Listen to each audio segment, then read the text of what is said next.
बिस्मिल्लाहिर्रहमानिर्रहीम अस्सलाम वालेकुम। आज की इस वीडियो में बात करेंगे आई ट्विचिंग के बारे में। आई ट्विचिंग या आई मसल ट्विचिंग भी इसको कहा जाता है।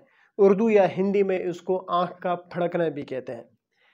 देखिए जी, ये पुराने ज़माने में लोग ये समझते थे कि इसके हवाले से एक मिथ था कि जब भी किसी की आंख फड़कती है तो इसका मतलब ये है कि उस घर में, उसके बंदे के घर में जो है वो कोई ख़ास मेहमान आने वाला है, कोई स्पेशल गेस्ट आ रहा है।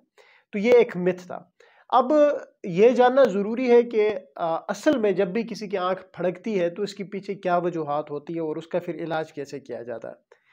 सबसे पहली और सबसे अहम वजह जो बनती है आई ट्विचिंग की, वो इडियोपैथिक है। इडियोपैथिक से मुराद ये है कि अननोन कॉज है, वजह ही नहीं पता कि क्यों आंख फड़की है।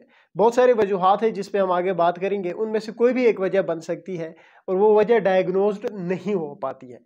तो सबसे अहम वजह यह है, और ये फिर सेल्फ लिमिटिंग होती है कि विद इन अ मिनट अगर किसी की आंख फड़क रही है तो विद इन अ मिनट के अंदर अंदर जो है ये खुद ब खुद ठीक भी हो जाती है। मसल ट्विचिंग जो होती है आई की, वो ख़त्म हो जाती है। लेकिन जो इसके अलावा सबसे अहम वजह है वो है आई मसल स्पाज्म, कि जो आपके आंख के इर्द गिर्द जो मसल्स है, जो गोश्त है, उसमें खिंचाव आया हो तो उस वजह से भी आई ट्विचिंग होती है, आंख फड़कती है।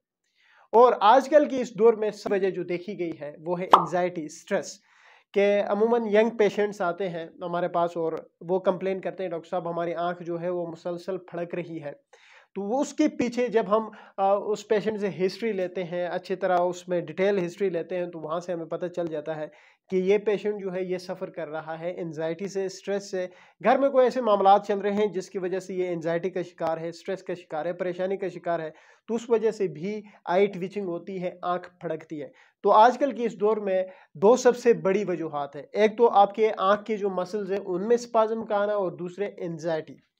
उसके अलावा और भी बहुत सारी वजूहात है, लेकिन वो फिर डिपेंड करता है कि आँख का जो फड़कना है वो कितने दिनों से है और किस तरह से।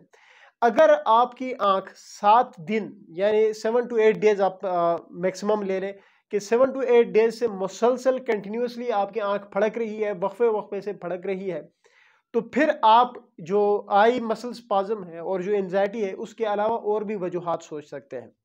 मैंने कहा कि अगर 7 या 8 दिन से मुसलसल वक्फे-वक्फे से फड़क रही है किसी की आँख, तो उसके पीछे एंग्ज़ायटी या जो आई मसल स्पाज़म है उसके अलावा भी वजूहात हो सकते हैं। तो अब वो क्या वजूहात हो सकते हैं?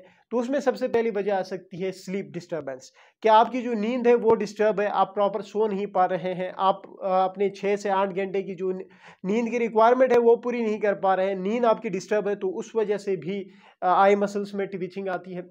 और उसके अलावा अगर जिस्म में विटामिन्स की डिफिशिएंसी हो तो उस वजह से भी आई ट्विचिंग हो सकती है। इसी तरह पोटेशियम की डिफिशिएंसी हो जिस्म के अंदर तो उस वजह से भी जो है वो आई ट्विचिंग हो सकती है। अगर जिस्म में डिहाइड्रेशन है, पानी की कमी है, तो उस वजह से भी जो है वो आँख फड़क सकती है।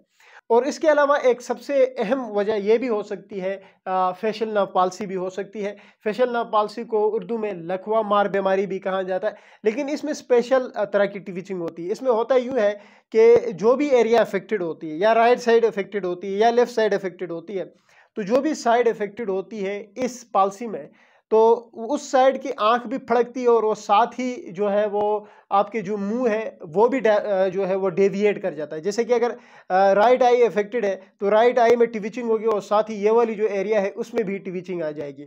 तो जब दोनों, मतलब ये है कि आपके माउथ के एरियाज के मसल में भी ट्विचिंग आ रही है, आपके आंख के मसल्स में भी ट्विचिंग आ रही है, तो इसका फिर मतलब ये है कि आप सफ़र कर रहे हैं फेशियल नर्व पाल्सी से।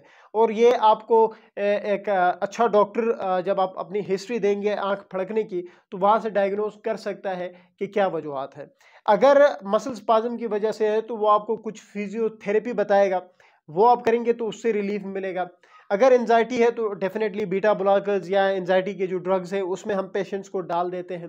विटामिन की डिफिशिएंसी हो तो मल्टी विटामिन्स या जो भी विटामिन स्पेशल होता है वो हम इसमें यूज़ करते हैं।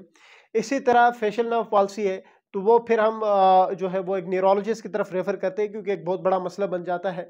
वो अपने हिसाब से उसमें फिर स्टेरॉइड्स वगैरह ऐड कर रहा होता है। डिहाइड्रेशन की वजह से है तो हम पेशेंट को एडवाइस करते हैं कि ज़्यादा से ज़्यादा हाइड्रेटेड रहें। तो इसी तरह से हम इसको ट्रीट करते हैं। यानी इन शॉर्ट इसका मतलब ये है कि जो आई मसल ट्विचिंग है यानी आँख का जो फड़कना है उसकी जो ट्रीटमेंट है, उसकी जो इलाज है, वो डिपेंड करती है उसकी वजूहात के ऊपर कि कौन सी वजह है, तो उस वजह को आप ट्रीट करते हैं। अगर एडियोपैथिक है तो मैंने कहा with in a minute, with in a second खुद ब खुद ठीक हो जाएगी, सेल्फ लिमिटिंग होती है, कोई किसी किस्म की दवाई लेने या किसी किस्म की कोई मसाज की तरफ जाने की ज़रूरत नहीं पड़ती है। उम्मीद है वीडियो आप लोगों को अच्छी लगेगी। Thank you.